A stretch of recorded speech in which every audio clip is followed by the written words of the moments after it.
Saatnya menu utama Kompas Petang, Saudara. Sejumlah kepala daerah asal PDI Perjuangan yang diminta Ketua Umum Megawati Soekarno Putri menunda ikut retret terpantau sudah berada di Kota Magelang, Jawa Tengah. Dari liputan eksklusif tim liputan Kompas TV sejak Sabtu siang, sejumlah kepala daerah asal PDI Perjuangan telah berkumpul di salah satu kafe di kawasan Cacaban, Kota Magelang, sekitar 2 km dari Kompleks Akademi Militer. Terpantau di lokasi diantaranya Gubernur Jakarta Pramono Anung, Wali Kota Yogyakarta Hasto Wardoyo, dan Bupati Tapanuli Tengah Masinton Pasaribu. Para kepala daerah ini mengaku siap untuk ikut retret, namun menunggu koordinasi dengan panitia atau, saya koreksi maksud saya, namun menunggu keputusan dari DPP PDI Perjuangan.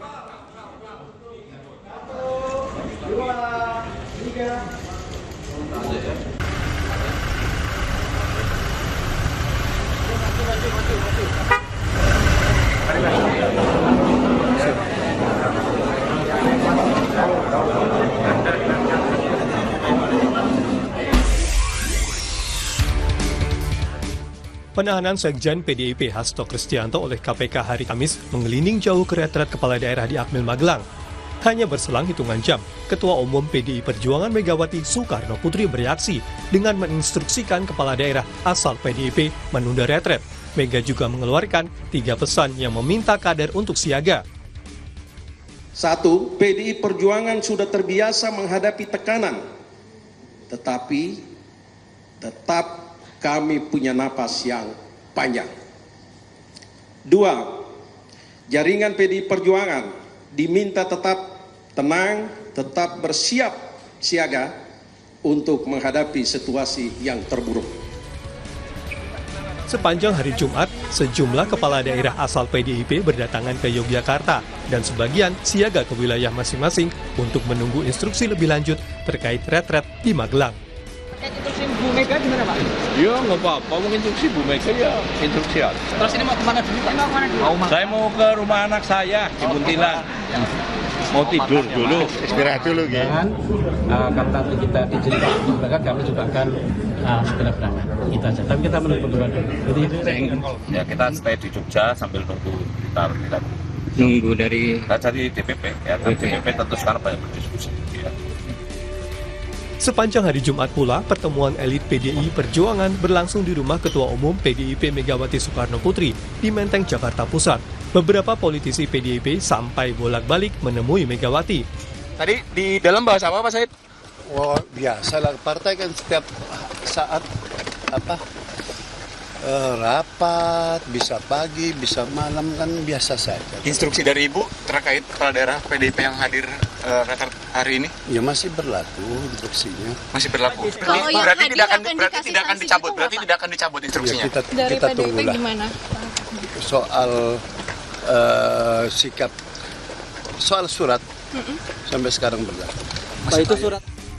Pengamat politik Burhanuddin Muhtadi menilai keluarnya instruksi menunda retret menandai hubungan Megawati dan Presiden Prabowo Subianto berada di titik terendah dan PDIP menampakkan wajah oposisinya. Itu adalah pertanda hubungan antara Pak Prabowo dengan Ibu Mega itu mencapai titik terendah sepanjang selama ini. Jadi ini menandai hubungan baru yang sebelumnya relatif baik, tetapi sejak keluarnya instruksi tersebut secara politik bisa dibaca PDI Perjuangan mulai menampakkan sisi oposisinya. Karena sebelum kejadian ini, PDI Perjuangan ambigu dalam menetapkan relasi antara PDI Perjuangan dengan Pak Prabowo. Nah sekarang kita bisa berharap posisi tegas PDI Perjuangan karena kita memerlukan kekuatan oposisi. Hingga hari kedua pelaksanaan retret di Akmil Magelang, sejumlah kepala daerah asal PDIP masih bersiaga di sekitar Magelang menunggu perintah Megawati. Sementara elit PDIP kembali berkumpul di kediaman Megawati di Menteng, Jakarta Pusat. Tim Liputan Kompas TV. Pada hari kedua pelaksanaan retret kepala daerah di Akademi Militer Magelang, kepala daerah asal PDI Perjuangan belum hadir di lokasi. Meski instruksi menunda retret belum dicabut, sejumlah kepala daerah asal PDI Perjuangan itu terpantau bersiaga di sekitar Magelang namun belum dilaporkan masuk ke Akademi Militer. Mereka menunggu instruksi lebih lanjut dari Ketua Umum Partai Megawati Soekarno Putri yang tengah menggelar pertemuan dengan elit partai di kediamannya. Lalu sejauh mana membaca drama maju mundur retret kepala daerah asal PDI Perjuangan ini? Kami bahas bersama dengan para narasumber. Dua pengamat politik bergabung saat ini, ada Adi Prayitno, lalu ada Yunarto Wijaya, dan kami juga bergabung dengan kader PDI Perjuangan yang juga Bupati Tapanuli Tengah, Masinton Pasaribu. Selamat sore semuanya, apa kabar? Selamat sore. Ya, selamat sore. Terima kasih sudah bergabung bersama kami. Bang Masinton, ini kan lagi ada konsolidasi nih kabarnya dengan teman-teman kader kepala daerah PDI Perjuangan di Magelang. Udah kelihatan belum nih hilalnya mau gimana? Mau tetap gabung atau nggak di retret nih? Tadi kami diinfokan oleh Mas Pramono Anung, Gubernur Jakarta,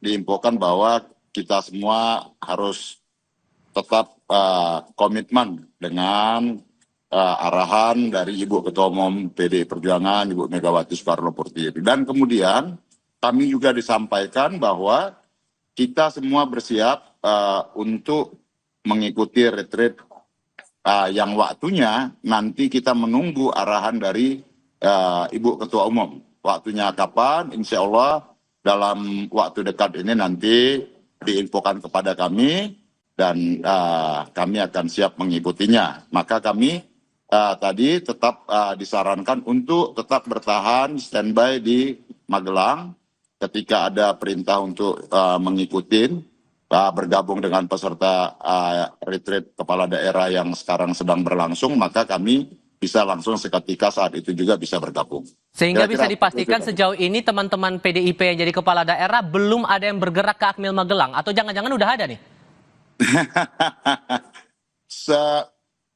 Mayoritas semua masih ada di Magelang dan sebagian ada di menginap karena di Magelang juga penginapan penuh.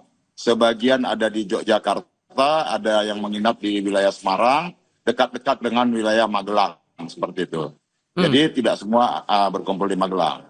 Oke, soalnya kami mendengar juga sebelum agenda retret ini, saat ditanya ke teman-teman wartawan waktu itu, ada beberapa kepala daerah yang bilang akan tetap ikut datang ke Akmil Magelang. Saya mau memastikan lagi bahwa seluruh kader PDI Perjuangan yang jadi kepala daerah, semuanya tidak datang untuk saat ini posisinya ya?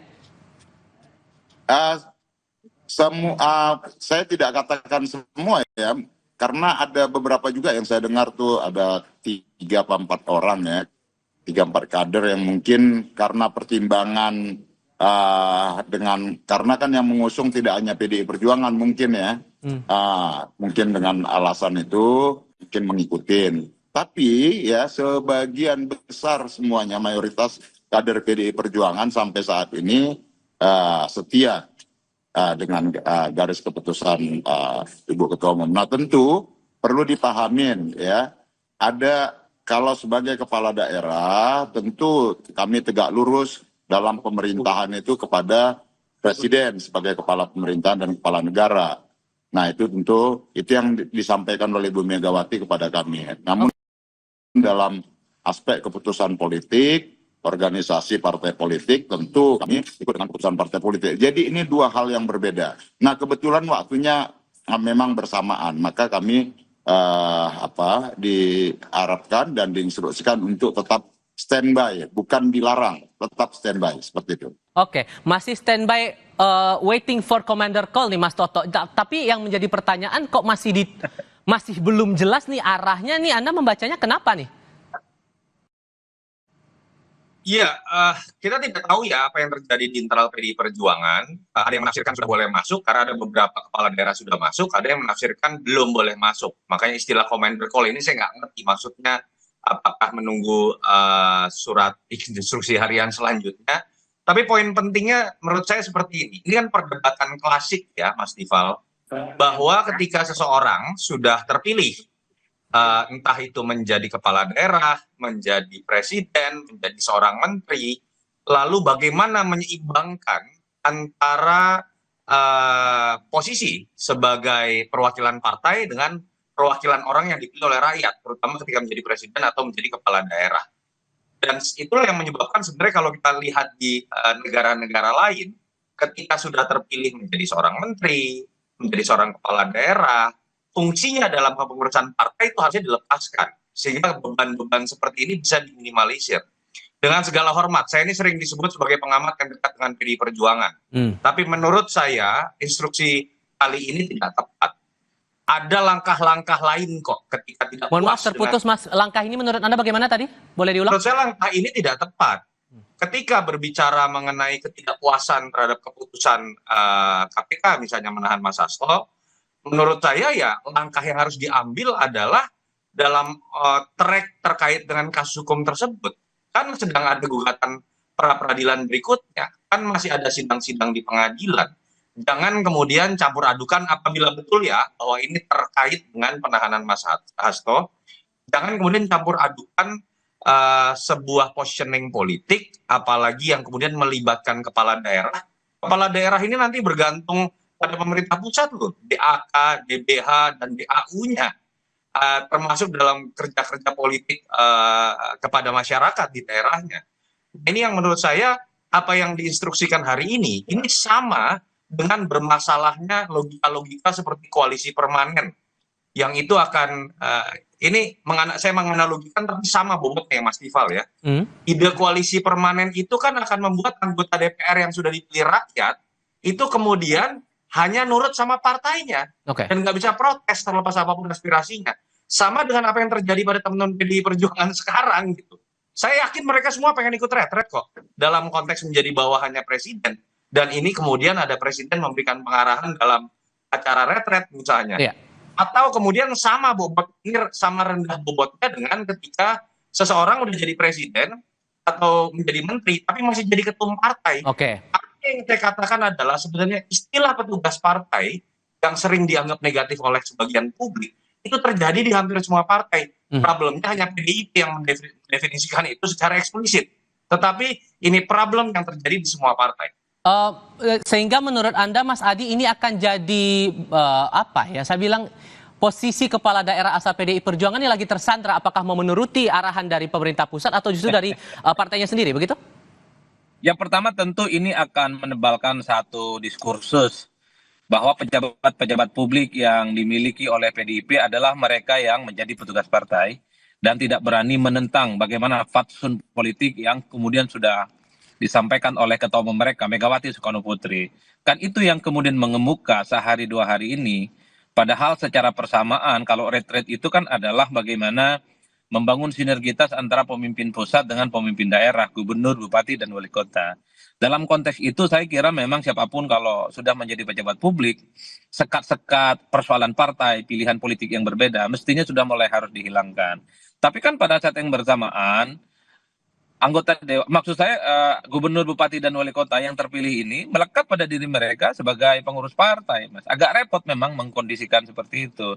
Dan sepertinya Bang Masinton dan kawan-kawan ini jauh lebih mendengarkan bagaimana fatsun politik ketua umum mereka, Megawati Soekarno Putri. Itu yang pertama yang menurut saya.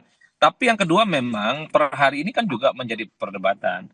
Beda ceritanya kalau menteri, wakil menteri, dan kepala badan yang mereka semua itu dipilih dan ditunjuk oleh presiden. Jadi wajar kalau semua aktivitas pemerintahan itu memang tegak lurusnya kepada presiden dan pemerintah. Sementara gubernur, bupati, dan wali kota adalah mereka yang dipilih langsung oleh rakyat. Jadi kalaupun toh ada acara-acara pemerintahan itu sebenarnya sifatnya lebih sinergis ya dan membangun komunikasi yang intens. Tidak dalam konteks bahwa itu diwajibkan, seakan-akan kalau tidak ikut retret itu dianggap pembangkang.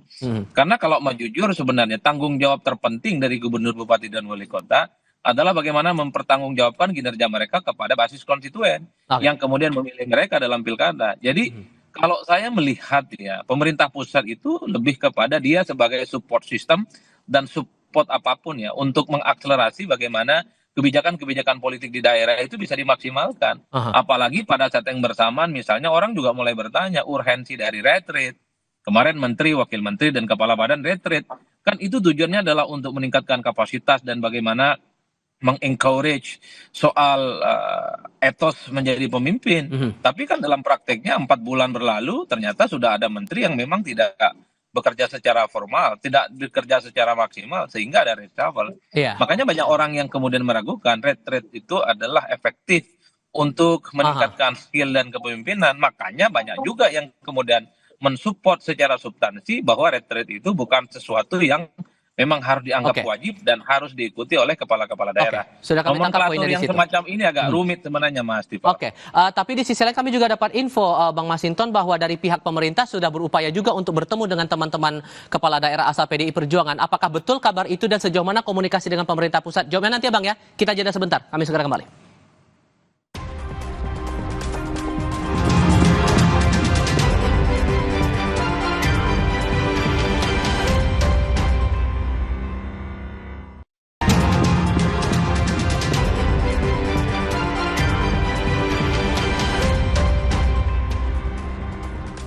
Melanjutkan diskusi bersama para narasumber, Bang Masinton, pertanyaan saya di segmen sebelumnya, kami dapat kabar bahwa di pertemuan atau konsolidasi kader PDI Perjuangan di kepala daerah ini ada staf khusus Kemendagri yang datang bertemu dengan teman-teman. Apakah itu betul? Kalau betul, bahas soal apa, Bang?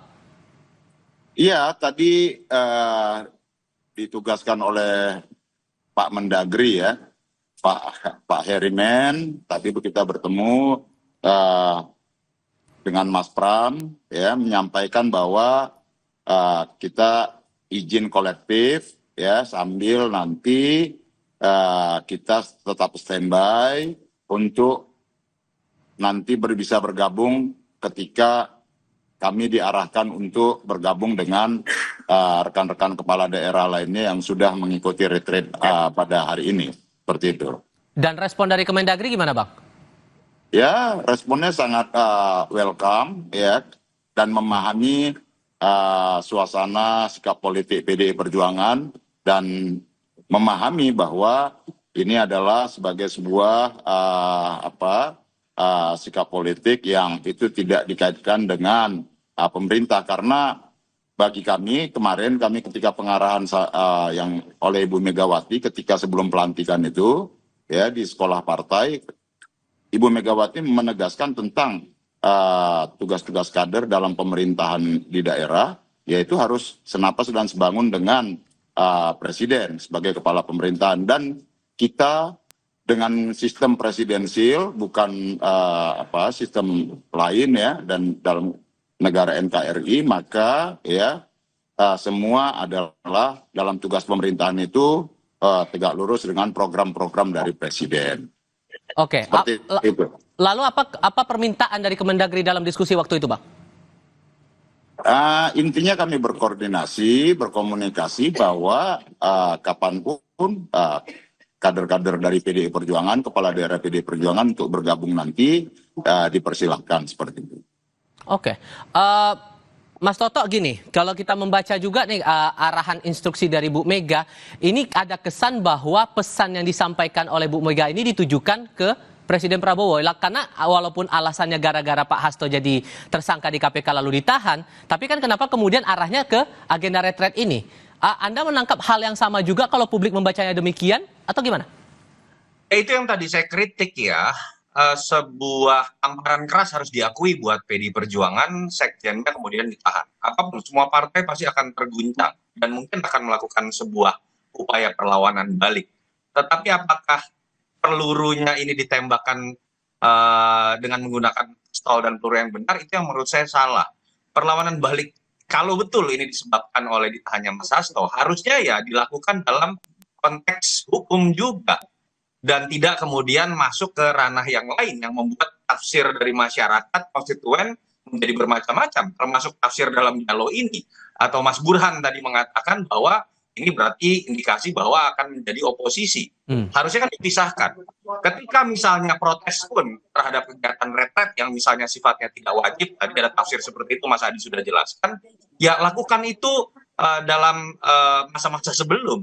Atau kemudian tidak ikut retret karena punya alasan ada kegiatan terhadap masyarakat langsung di daerahnya yang jauh lebih penting dibandingkan kegiatan seminggu di dalam kelas yang dilakukan dalam retret. Tapi tidak kemudian melakukan upaya, mohon maaf, boikot secara massal, waktunya bertepatan dengan ditahannya Mas Hasto. Kan akhirnya kan ini menjadi pendidikan politik bahwa seakan-akan bargaining politik atau barter politik itu bisa terjadi dengan saling menyandera satu sama lain. Ini yang menurut saya lebih senang ya PDI Perjuangan menyatakan berani melawan kebijakan pemerintah terhadap beberapa kebijakan efisiensi yang misalnya dianggap tidak tepat. Itu bagus buat proses check and balances. Saya lebih senang PDI Perjuangan misalnya menyatakan dukungan terhadap sebagian tuntutan dari demo-demo Indonesia Gelap, karena dirasakan misalnya itu sesuai dengan aspirasi konstituen di daerahnya atau masyarakat. Itu yang seharusnya terjadi dalam konteks check and balances, dan saya sepakat bahwa sebetulnya kita membutuhkan oposisi, tapi bukan oposisi dalam konteks kecewa dalam pertarungan elit atau dalam kasus hukum yang menyandera elit partai, tapi lebih kepada perbedaan pandangan dalam menyerap aspirasi rakyat. Kalau Mas tadi menangkapnya ini semacam cywar kah? Ya, kalau saya mau jujur sebagai bentuk ekspresi kekecewaan dan mungkin juga kemarahan dari PDIP setelah Hasto ditahan oleh KPK ya, karena kita sudah mendengarkan secara transparan sehari sebelumnya Mas Pram dan Sidul juga menyampaikan pesan ketua umum mereka Megawati bahwa retreat itu penting, harus mengikuti semua arahan Prabowo Subianto, dan yang paling penting harus tegak lurus dengan pemerintah pusat.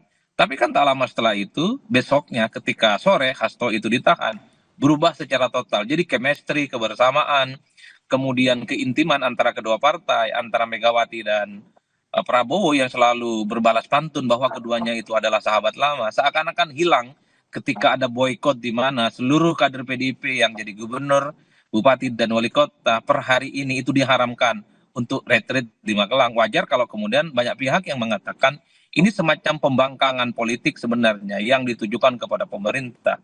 Kalau mau jujur sebenarnya retreat ini adalah program Prabowo, wajahnya Prabowo.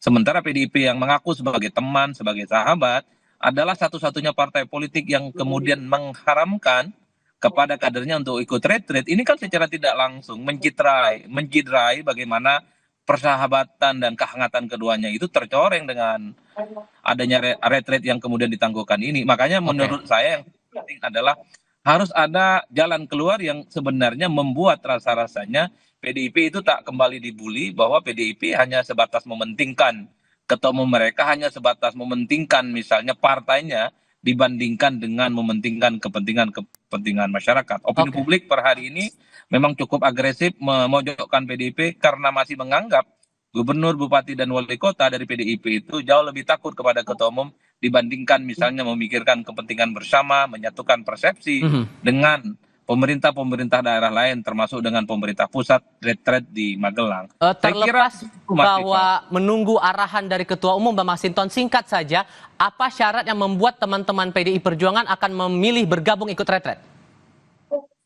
Ya, kami nggak ada syarat untuk memilih ikut retreat itu, ya nggak pakai syarat. Ya kita nunggu arahan aja. Nah kemudian tentu dalam hal ini tidak ada yang terganggu itu dalam aspek tugas-tugas pemerintahan daerah ya. Karena ini prosesnya baru dilantik ya, dan kita juga memiliki wakil kepala daerah atau wakil bupati yang itu langsung bisa bekerja, mengkoordinasikan dan memimpin pemerintahan. Jadi secara fungsi pemerintahan menurut saya tidak ada yang terhambat dalam hal ini ya, karena semua kader-kader PDI Perjuangan itu sudah diajarkan dalam sekolah partai dan dididik untuk tetap mengedepankan keberpihakan kepada rakyat kecil itu. Jadi bakal datang di malam ini ya? Jadi bakal datang di malam ini ke Akmil, Bang? Mastiin aja nih. Kami menunggu waktunya kapan ya, insya Allah dalam waktu dekat. Oke, masih wait and see tampaknya. Oke, Bang Masinton, Mas Toto, Mas Adi, terima kasih sudah berdiskusi bersama kami. Selamat sore semuanya. Terima kasih. Kompas Petang berlanjut, Anda akan bersama Cindy Permadi untuk paruh kedua program ini. Cindy. Ya, Tifal, seorang mantan perwira TNI Angkatan Laut menembaki mobil polisi yang hendak menggerebek pelaku yang diduga terlibat peredaran sabu di Kabupaten Asahan, Sumatera Utara. Informasinya usai jeda.